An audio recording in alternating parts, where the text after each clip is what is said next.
नमस्कार। आज हम कक्षा 9 की हिंदी से रसखान के सवैये का दूसरा भाग पढ़ने जा रहे हैं। पहले के 2 सवैये हमने प्रथम भाग में पढ़ लिए हैं। जैसा कि हम जानते हैं, रसखान परम कृष्ण भक्त थे। यहाँ पर उन्होंने गोपी की मन की बातें कही हैं कि 2 गोपियाँ आपस में बात कर रही हैं।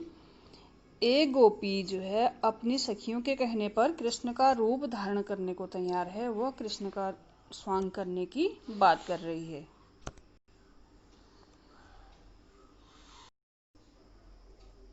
तो आइए शुरू करते हैं। मोर पखा सिर ऊपर राखे हों, गुंज की माल करे पहरेंगी।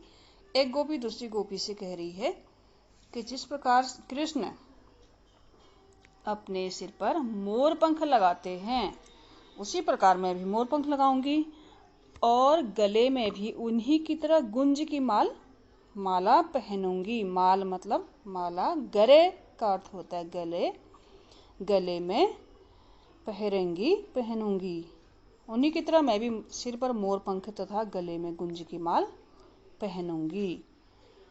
पीतांबर ओढ़ी ले लकुटी बन गोधन ग्वारिन संग फिरेंगी।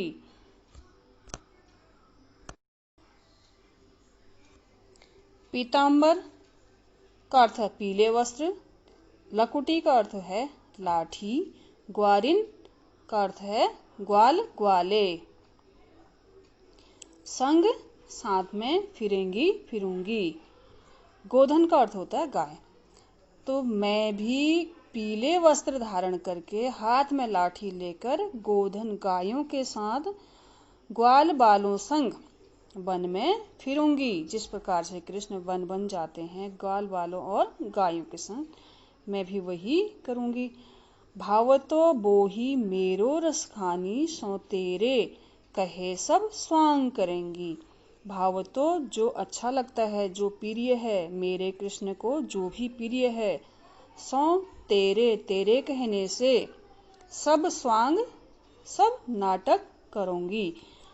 आगे गोपी कहती है कि जो भी मेरे कृष्ण को अच्छा लगता है, जो भी उन्हें प्रिय है, जो उन्हें पसंद है, मैं वह सब स्वांग करूंगी तेरे कहने पर। हे सखी, मैं यह सब तेरे कहने पर करूंगी। या मुरलीधर की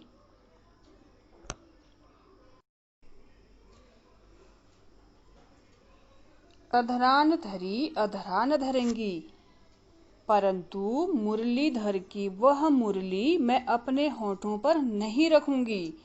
मुरलीधर का अर्थ है मुरली को धारण करने वाले कृष्ण। अधरान होठों पर, अधरा न होठों पर नहीं, धरूंगी। जिस मुरली को कृष्ण अपने होठों पर रखते हैं, मैं उसे बिल्कुल अपने होठों पर नहीं रखूंगी। ऐसा वो कह रही हैं। वो इसलिए ऐसा कह रही हैं क्योंकि वे उस मुरली से ईर्ष्या करती हैं, चिढ़ती हैं, क्योंकि उन्हें लगता है कि कृष्ण मुरली को ज़्यादा प्रेम करते हैं, उसे ज़्यादा समय देते हैं और गोपियों से दूर रहते हैं। यहाँ पर बच्चों यमक अलंकार का प्रयोग हुआ है। अधरान शब्द का 2 बार प्रयोग हुआ है। दोनों बार अर्थ अलग है। पहले अधरान का अर्थ है होठों पर, दूसरे अधरान का अर्थ है होठों पर नहीं।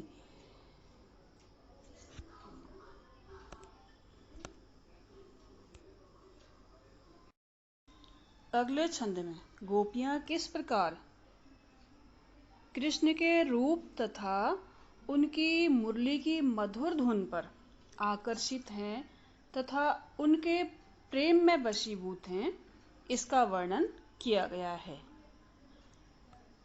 एक गोपी अपनी दूसरी सखी से कहती है कि अब तो कृष्ण चाहे कैसी ही मुरली की धुन बजाएं, मैं उसे नहीं सुनूंगी, मैं कानों में अंगुली डाल दूंगी। आइए शुरू करते हैं। कानन दे अंगुरी रहबो, जब ही मुरली धुनी मधुर बजे हो। काननी कानों में, अंगुली रहिबे रखूंगी। धुनी धुन, बजय है बजय।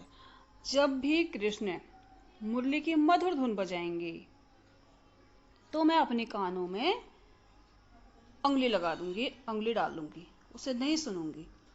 मोहनी तानन सोरस खानी, अटा चढ़ी गोधन गए हो तो गए हो। मोहनी मोहने वाली, मधुर मन को जो अच्छी लगती है, तानन तान। सो रसखानी, रसखान कहते हैं।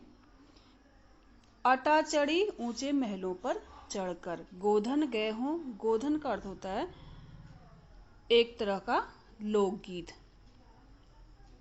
ब्रज क्षेत्र में गाया जाने वाला एक तरह का लोकगीत।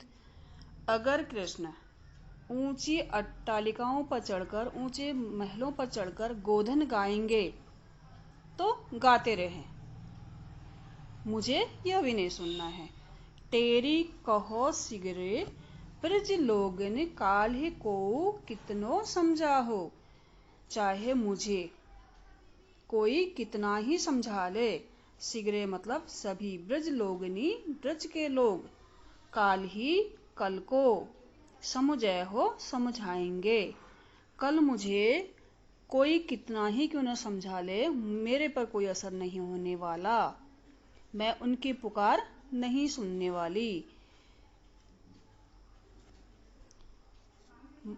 मायरी वा मुख की मुस्कानी, सम्हारी न जय हो न जय हो न जय हो।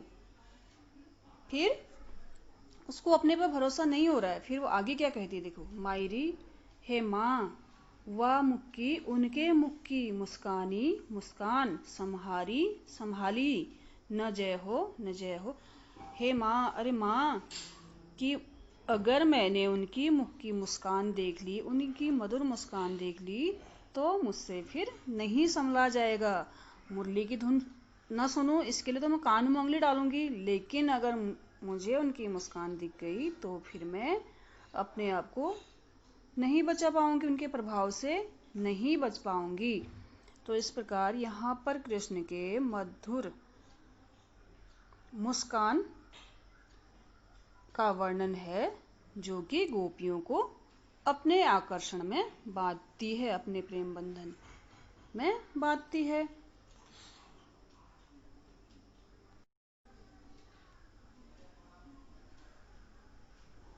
धन्यवाद। इस प्रकार पाठ समाप्त होता है। अगर आपको वीडियो अच्छा लगे, लाइक शेयर और कमेंट कीजिएगा।